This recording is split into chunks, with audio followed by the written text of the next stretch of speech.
Cuba అనే చిన్న దేశం మీదనే ఓడింది అమెరికా. అలాగే ఒకనాడు ఏదైతే ఆఫ్ఘనిస్తాన్ మేమే అని 20 సంవత్సరాల పాటు కంట్రోల్లో పెట్టుకున్నటువంటిది తాలిబాన్లు అనేటటువంటి రాక్షసుల చేతికి వదిలేసి వచ్చింది. అంటే అమెరికా పేపర్ పులి లాంటిది. ఉన్నాయి శక్తులు, ఉన్నాయి ఆయుధాలు, ఉన్నాయి, వ్యూహం ఉండదు దానికి. కేవలం శత్రువుని అంతం చేయడంతో పని అవుతుంది అనుకుంటా. కానీ శత్రువు చుట్టూ పుట్టుకొచ్చేటువంటి పిల్ల శత్రువుల్ని మర్చిపోతూ ఉంటుంది. అదే సందర్భంలో వాళ్ళనే కంట్రోల్ చేయలేనటువంటి అమెరికా రష్యాని ఏం చేయగలుగుతుంది? ఇప్పుడు రష్యా యుద్ధం 3 సంవత్సరాలైంది.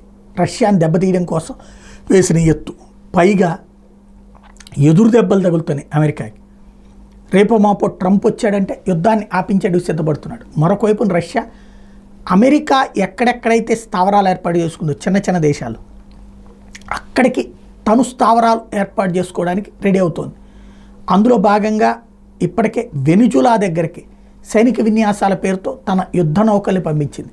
క్యూబాకి మొన్ననే పంపించింది. ఆ ప్రాంతంలో అమెరికన్ యుద్ధ నౌకలు ఉన్న ప్రాంతంలో ప్రస్తుతం రష్యా కూడా మోహరించింది. లేటెస్ట్గా చూస్తే రష్యన్ డిఫెన్స్ మినిస్ట్రీ దీనికి సంబంధించినటువంటి అంశాలు బయటపెట్టేది.